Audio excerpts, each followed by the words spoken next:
ఇప్పుడు మిమ్మల్ని ఇప్పుడు ఓన్లీ ఇది మాత్రమే కదా, అంతకుముందు కూడా ఒక ఫైర్ బ్రాండ్ లాగాను, ఒక ఎక్స్ట్రీమ్ పర్సనాలిటీ లాగాను ఎస్టాబ్లిష్ చేసే ప్రయత్నం, ఒక ఎక్స్ట్రీమ్ పర్సనాలిటీగా చూపిస్తూ వస్తున్నారు.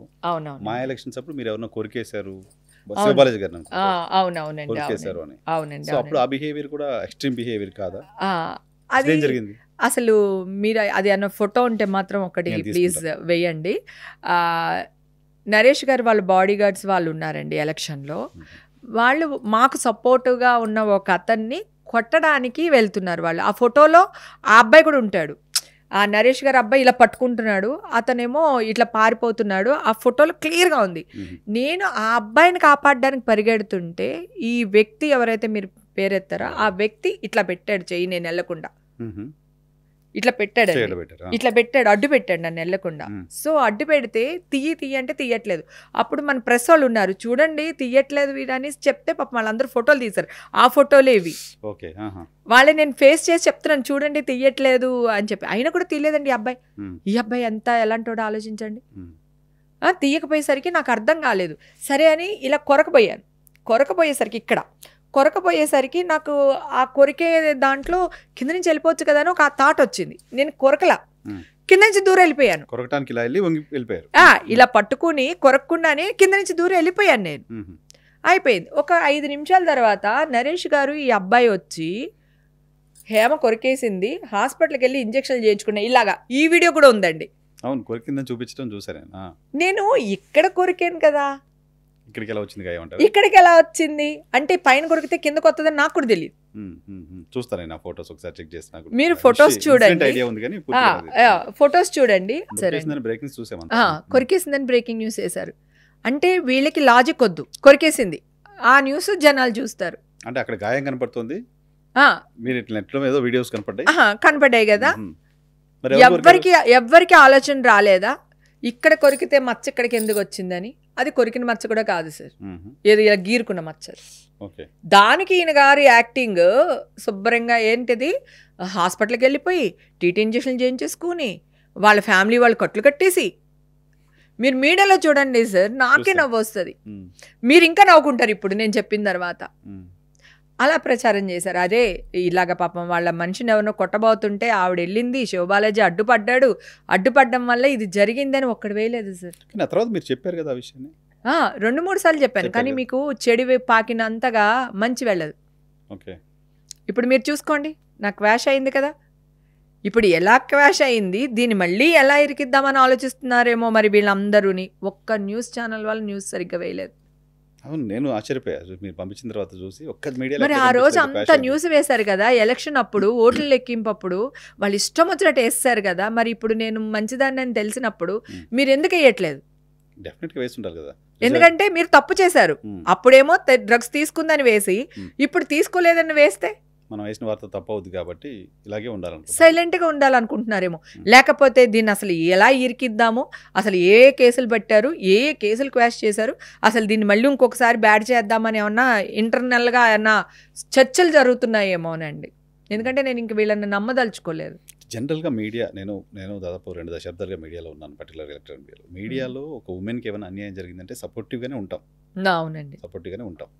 ఆమెకి ఏమైనా అన్యాయం జరిగితే అదేంటో తెలుసుకునే ప్రయత్నమే చేస్తాం, దాన్ని ఎక్స్పోజ్ చేసే ప్రయత్నం చేస్తాం. బట్ మీ విషయంలో అలా జరగలేదనే ఇంప్రెషన్ ఎందుకు వస్తుంది మీకు? మీరు చూసారు కదా సార్, ఎక్కడ జరిగింది చెప్పండి. మీ వర్షన్ వినే ప్రయత్నం కూడా చేయాల. నేను చేస్తున్నది రికార్డులు చేసి వేస్తున్నారు, చేసేసి దానికి ట్యాగ్ లైన్ నెగటివ్ ఇస్తున్నారు. నువ్వు చేసి చెప్పింది నమ్మకండి అనే ఇంప్రెషన్ ఇస్తున్నారు. ఓకే, క్యారీ చేస్తున్నారు, బట్ నెగటివ్గా క్యారీ చేస్తున్నారు కదా. నా దగ్గర ఎన్ని ఒక 200-300 కాల్స్ రికార్డ్స్ ఉండుంటాయండి. నేను స్క్రీన్ రికార్డ్ చేశాను, ఎందుకంటే వాళ్ళు నా వాయిస్లు రికార్డులు చేసి మీడియాలో టెలికాస్ట్ చేస్తున్నారు. వాళ్ళు ఏమన్నారు నేనేమన్నారు తెలియాలి కదా. ఇంకా అన్యాయం ఏంటంటే మా 9 టీవీ వాళ్ళు ఉన్నారు కదండి, వాళ్ళు ఏం చేశారు, వాళ్ళ క్రైమ్ రిపోర్టరు తెల్ల డ్రెస్ అమ్మాయి నేనే అని వేసేసి అతను నాకే ఫోన్ చేసి, మేడం బయటకు వచ్చిన వాళ్ళలో మీరు లేరు కదా మేడం అంటే అన్న అడుగుతున్నాడు. అతని వాయిస్ ఉంది నా దగ్గర, క్రైమ్ రిపోర్టర్. అదే మోహన్ బాబు కొట్టాడు కదండి మొన్న, మోహన్ బాబు గారు కొట్టారు కదా అతన్ని, ఆ రిపోర్టరే ఫోన్ చేసి నన్ను అడుగుతున్నాడు. అప్పటికే తెల్ల డ్రెస్ అమ్మాయిని వేసేసి హేమా హేమా హేమా హేమా అని వేస్తారు. న్యూస్ వేసేసిన తర్వాత 2 రోజుల తర్వాత నాకు ఫోన్ చేసి మీరు బయటకు వచ్చిన వాళ్ళు లేరు కదండి అంటే మరి నేను మొత్తుకునేది ఏంట్రా బాబు, నేను అదే కదా చెప్తున్నాను, న్యూస్ అంతా వేసేసి ఇప్పుడు అడుగుతావా, వస్తానురా ఒకరోజు చెప్తాను నీ పని అని అన్నా. నాకు స్క్రీన్ రికార్డ్ పెట్టేశాను సార్ వీళ్ళు ఫోన్లు, ఎందుకంటే నా వాయిస్లు రికార్డులు చేస్తున్నారు, మరి నేను చేయాలి కదా, వేసేస్తున్నారు కదండి, అందుకని నేను చేశానండి. మొత్తం ఏ ఛానల్ వాళ్ళు నాతో ఏమేమి మాట్లాడారో అన్ని రికార్డ్ చేసి పెట్టానండి నేను. ఇప్పుడు నేను గెలిచాను కదా, కోర్టులో వేస్తాను, రిక్వెస్ట్ చేస్తున్నాను, మీరు నాకు కావాలి, నేను మీకు కావాలి.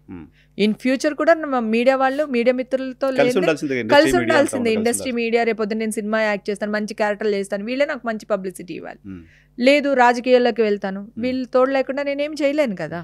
సో నేను అందుకే వీళ్ళు రిక్వెస్ట్ చేస్తున్నాను, ఈ ప్రీవియస్ ఏదైతే జరిగినాయో అవి ఫేక్ అని తెలిసినప్పుడు చేసింది తప్పు అని చెప్పనక్కర్లా, అక్కర్లేదు, హేమ తప్పు చేయలేదు అని కోర్టు చెప్పింది, దాన్ని చెప్పండి జనాలు, చెప్పండి అంతే అంతే. కోర్టు ఇచ్చిన తీర్పుని మీరు పబ్లిసిటీ చేయండి, ప్రీవియస్ మీరు ఏవైతే పెట్టారో నా మీద అవి తీసేయండి. ఎందుకంటే నా మనవరాళ్ళు, నా లైఫ్ లాంగ్ ఏదైనా ఉంటే ప్రతి ఒక్కడు వచ్చి చెప్పేవులే నువ్వు అప్పుడు అంటాడు కదా, అది నేను తీసుకోదలుచుకోవట్లేదు. అందుకే నేను నా పబ్లిసిటీ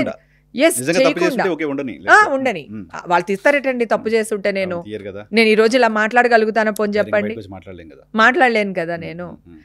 అదే చేస్తున్నాను నేను. వాళ్ళు అలా చేయనప్పుడు నేను ఏవైతే ఎంతమంది రికార్డ్స్ చేశానో అన్ని 9 టీవీ నుంచి లేడీస్ ఫోన్ చేసేవాళ్ళు, ఫోన్ చేసి అక్క మీరు ఎలా ఉన్నారు అక్క, మీకు జెన్యూన్గా మీరు మంచోళ్ళు అక్క, మీ గురించి మాకు తెలుసు, ఆ న్యూస్ వాళ్ళు వేరు. అవునండి, అంటే TV9 అనేది పేరు తీయకూడదు అని అంటున్నారని నాకు తెలియదు, అంటే మీరు టెలికాస్ట్లో మళ్ళీ బీప్ వేసుకోవాలేమో అని.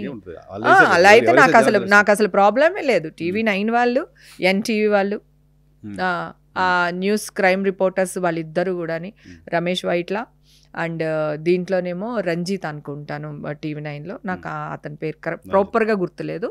సో వాళ్ళు నన్ను ఎంత టార్చర్ పెట్టుంటారండి. ఆ 1 వీక్ రోజుకి 350, 400, 500 కాల్స్ లిఫ్ట్ చేసేదాన్ని. ఏ ఒక్క కాల్ లిఫ్ట్ చేయడం మానేది, ఎందుకంటే లిఫ్ట్ చేయడం మానేస్తే ఓహో ఇది లోపలే ఉందనుకుంటారేమో అనే భయానికి ఎత్తేదాన్ని అండి. అంటే క్రైమ్ రిపోర్టర్ లేదండి, అతను అయ్యుండొచ్చు, నాకు తెలీదు. ఏదేమైనా ఒక సంస్థ, TV9 అనేది ఒక సంస్థ, ఆ సంస్థ తప్పు చేయకూడదు. ఇప్పుడు నేను టెర్రరిస్ట్ అనుకోండి, దేశద్రోహిని అనుకోండి, వెయ్యండి, నడి రోడ్లో ఉరి తీసేయండి, నేను డ్రగ్స్ తీసుకోలేదు కదా, అది ఎవరు డిసైడ్ చేయాలి? కోర్టు డిసైడ్ చేయాలి. అది కదా, కోర్టు నాకు శిక్ష వేయకుండా నువ్వెవరు శిక్ష వేయడానికి? ఇప్పుడు ఇంత పెద్ద శిక్ష వేసేసారు సార్, జనాలు లోపల వాళ్ళకి అందరికీ తెలిసిపోయింది. ఎందుకంటే ఆ రోజు ఎలక్షన్ కౌంటింగ్, ప్రతి వాళ్ళు న్యూస్, ప్రతి వాళ్ళు ఫోను, ప్రతి వాళ్ళు ఉంటారు. కూల్కి వెళ్ళే వాళ్ళు, 4కి వెళ్ళే వాళ్ళు అందరూ కూర్చుని ఉంటారు. న్యాచురల్ గా ఆ టైంలో అందరూ అటాచ్మెంట్ లో ఉన్నారు. ఆ టైంలో నువ్వు హేమ డ్రగ్స్ తీసేసుకుంది, పాజిటివ్ వచ్చేసింది, ఇది వచ్చేసింది అని వేసేసావు నువ్వు. మరి అంత బ్యాడ్ చేసేసావు కదా నువ్వు. ఇప్పుడు నాకెందుకు నువ్వు న్యాయం చేయలేకపోతున్నావు? నువ్వు అంత పెద్ద సంస్థలు తప్పు చేయకూడదు. చిన్న వాళ్ళు, పుట్టకొడుగుల్లా ఉన్న వాళ్ళు తప్పు చేస్తే పర్వాలేదు, మీరు ఖండించాలి. మీరే తప్పు చేస్తే ఎవరి దగ్గరికి వెళ్ళాలి?